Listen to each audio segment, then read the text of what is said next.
వేగోల్డ్ trusted gold buyers మీరు తాకట్టు పెట్టిన బంగారాన్ని విడిపించి ఈ రోజు ఉన్న మార్కెట్ ధరకు కొనబడను. యాపిల్ ఈ బ్రాండ్ క్రేజ్ గురించి కొత్తగా చెప్పాలా? సామాన్యులు అతి సామాన్యుల చేతుల్లో కూడా ఈ బ్రాండ్ కనిపిస్తుందంటే ఈ బ్రాండ్కి ఇచ్చేటువంటి విలువ ఇంపార్టెన్స్ మనకు అర్థమవుతుంది. అయితే టెక్ దిగ్గజం యాపిల్లో ఒక శకం ముగిసి సరికొత్త అధ్యాయం మొదలవుతోంది. దాదాపు 15 ఏళ్ల పాటు యాపిల్ ఐకాన్గా ప్రపంచంలోనే అత్యంత విజయవంతమైన సీఈఓగా గుర్తింపు పొందాడు టిమ్ కుక్. ఇక తన బాధ్యతల నుంచి తప్పుకోనున్నారు ఆయన. ఈ ప్రకటన టెక్ ప్రపంచాన్ని ఒక్కసారిగా ఆశ్చర్యానికి గురిచేసింది. ఆయన స్థానంలో హార్డ్వేర్ మాంత్రికుడు జాన్ టెర్రస్ రాబోతున్నాడు.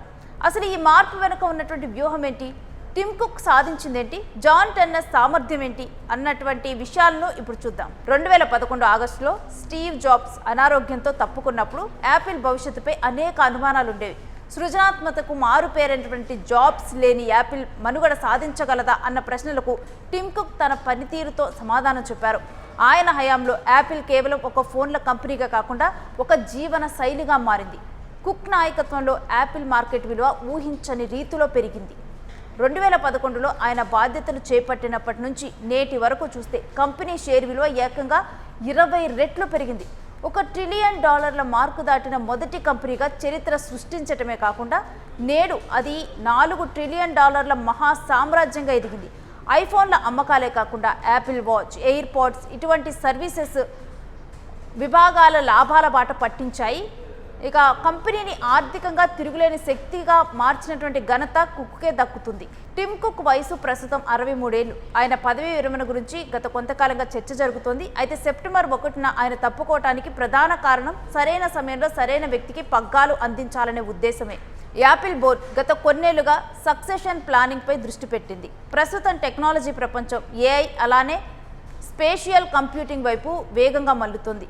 ఈ కొత్త సవాలును ఎదుర్కోవడానికి టెక్నికల్గా లోతైన అవగాహన ఉన్నటువంటి నాయకుడు కావాలని బోర్డు భావించింది. అందుకే కుక్ తప్పుకొని ఎగ్జిక్యూటివ్ చైర్మన్గా మారి వెనుక నుండి కంపెనీని మార్గదర్శకత్వం చేయాలంటూ నిర్ణయించుకున్నాడు. ఇక యాపిల్ కొత్త సీఈఓగా ఎంపికైనటువంటి జాన్ టెర్రస్కు కంపెనీతో 25 ఏళ్ల అనుబంధం ఉంది. 2001లో యాపిల్ హార్డ్వేర్ ఇంజనీరింగ్ విభాగంలో చేరిన ఆయన నిశ్శబ్దంగా తన పని తాను చేసుకుంటూ ఎదిగారు. పెన్సిల్వేనియా విశ్వవిద్యాలయం నుంచి మెకానికల్ ఇంజనీరింగ్లో పట్టా పొందాడు ఈ టెర్రస్. యాపిల్లోని ప్రతి కీలక ఉత్పత్తిలో తనదంటూ ఒక ముద్ర వేశాడు. ఆయన్ను యాపిల్లో ఒక టెక్నికల్ విజనరీగా చూస్తారు. 2021లో హార్డ్వేర్ ఇంజనీరింగ్ సీనియర్ వైస్ ప్రెసిడెంట్గా బాధ్యతలు చేపట్టిన తర్వాత జాన్ టెర్రస్ నేరుగా టిమ్ కుక్కు రిపోర్టు చేసేవారు. ఆయన ప్రజెంటేషన్ ఇచ్చే విధానం, క్లిష్టమైన సమస్యలను సులభంగా పరిష్కరించే తీరు స్టీవ్ జాబ్స్, టిమ్ కుక్ ఇద్దరినీ ఆకట్టుకున్నాయి. అందుకే ఆయన్ను వారసుడిగా ఎంపిక చేయడానికి పెద్దగా చర్చలు అవసరం లేకుండా పోయాయి. జాన్ టెర్రస్ కెరియర్లో అతిపెద్ద మైలురాయి యాపిల్ సిలికాన్. గతంలో మ్యాక్ కంప్యూటర్లు ఇంటెల్ చిప్స్పై ఆధారపడేవి. కానీ టెర్రస్ నేతృత్వంలో యాపిల్ సొంతంగా M1, M2, M3 చిప్స్ను రూపొందించి కంప్యూటర్ ప్రపంచంలో విప్లవాన్ని సృష్టించింది. ఇది యాపిల్ ఉత్పత్తుల వేగాన్ని పెంచడమే కాకుండా బ్యాటరీ లైఫ్ను అద్భుతంగా మార్చేసింది. ఐఫోన్ 12 నుంచి ఇప్పటి వరకు వచ్చిన అన్ని ఐఫోన్ల డిజైన్లు, హార్డ్వేర్ వెనుక ఉన్నది ఈయనే. ఐప్యాడ్, ఎయిర్ ప్యాడ్స్ వంటి విప్లవాత్మకమైనటువంటి ఉత్పత్తులు అభివృద్ధిలోనూ ఆయనది కీలక పాత్ర. ప్రస్తుతం ఎన్విడియా వంటి కంపెనీలు ఏఐ చిప్స్ రంగంలో రారాజులుగా వెలుగుతున్నాయి. యాపిల్ ఈ పోటీలో వెనకబడకూడదనే ఉద్దేశంతోనే టెర్రస్ను రంగంలోకి దించింది. సాఫ్ట్వేర్లోనే కాకుండా హార్డ్వేర్ స్థాయిలో ఏఐ మార్పుల్ని తీసుకురావటం టెర్రస్ ముందులున్నటువంటి అతిపెద్ద సవాల్.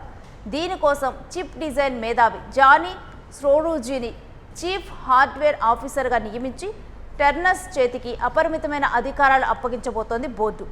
ఐఫోన్లలో అడ్వాన్స్డ్ ఏఐ ఫీచర్లను అమలు చేయటం, విజన్ ప్రోను ప్రజల్లోకి తీసుకెళ్లటం, అలాగే భవిష్యత్తులో రాబోయే కొత్త ఉత్పత్తుల్ని లాంచ్ చేయడం ద్వారా ఎన్విడియాను ధీటుగా ఎదుర్కోవటమే టెర్రస్ లక్ష్యం.